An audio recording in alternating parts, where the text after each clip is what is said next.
Warning: some viewers may find the following content disturbing. Viewer discretion is advised.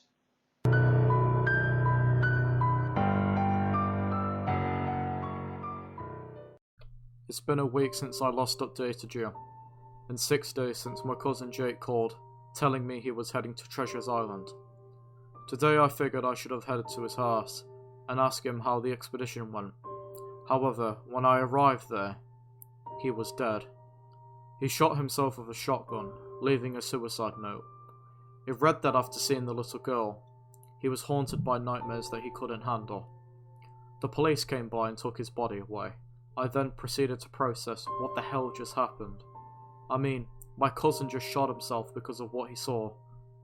I figured I had to check out Treasure Island for myself and try to figure out what the hell Jake had to deal with.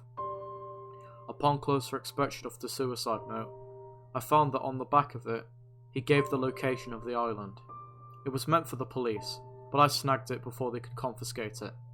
I rented a boat and packed a machete just for defense, and I was off to find out what the heck had happened there. The boat ride was uneventful, and I took the time to get mentally prepared for what I was going to see. After about 2 hours of sailing on gentle water, I caught sight of the island. Time to get ready. I docked offshore and kept my supplies close as I ventured through the thick forest. I immediately caught a whiff of the air. It smelt like burnt wood and cooking flesh. Ugh, it smelt revolting. I poked my head through the trees, and I spotted where the rancid smells were coming from. The place was completely gone. Literally nothing remained except a pile of rotting wood and concrete. He must have burnt everything down when he last came here. I came in from the back, and I wanted to investigate the front to see if anything had survived that fire. Then I noticed something. There was a sign hanging by what remained of the front entrance. I approached the sign with caution, but as I reached it, I vomited at the disgusting stench that hung about it. It was a body that was incredibly decomposed.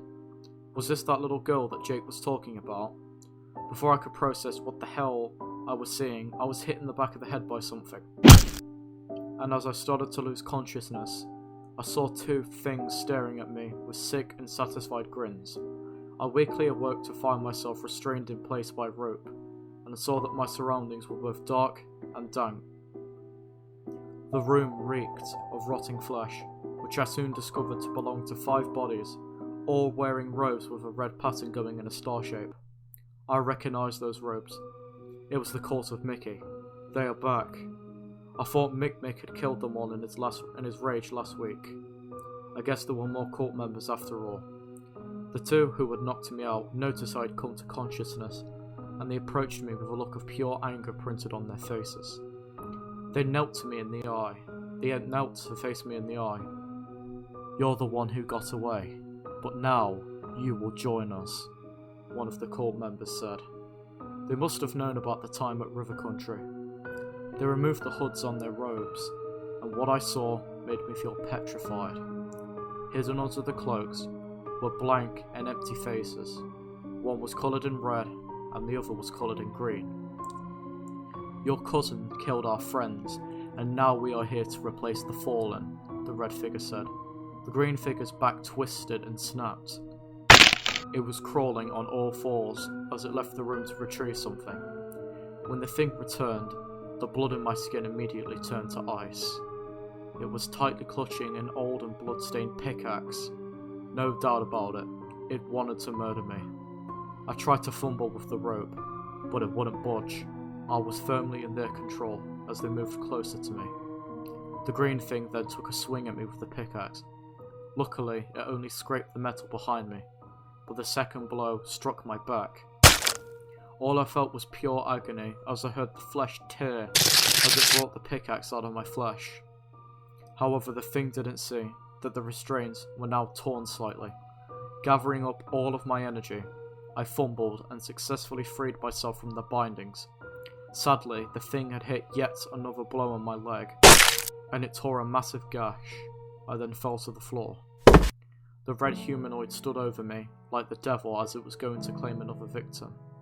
However, before I would join this sick cult, I used my good leg and kicked him off me. I stood and punched the green thing in the face as it smashed into the wall. I grabbed the pickaxe which had landed on the floor. Gripping it tightly, I limped weakly over to the green thing, who was recovering from being smashed into the wall. I took careful aim and plunged the thing directly into its skull. Blood spattered all over its head and it was reduced to a giant hole. After dealing with that thing, I moved to the red thing. I swung the pickaxe into its head, but as I did so, the thing stabbed me in the chest with its sharp and demented fingers. That's it. There's nothing left. No Cult of Mickey, no River Country, and no more Treasure Island. I never thought it would end this way, but I guess life's too short. Jake, I'll see you soon. Breaking news. Disney theme park is a place of murder. The story has shocked the nation, and we finally have a police officer down there reporting the event. Over to you, sir. This is Chief Officer Michael, here with the police force. We received an anonymous tip earlier today about an abandoned theme park where a bunch of murders have been committed. There were 2 unidentified anomalies. We are still unsure of what they are. There was also a body of a person who has been identified as Logan Morales. He was the cousin of a fellow suicide victim called Jake. His body has been taken away to be checked, and the 2 anomalies have been burned. Disney so far hasn't spoken about this incident, and we are still waiting.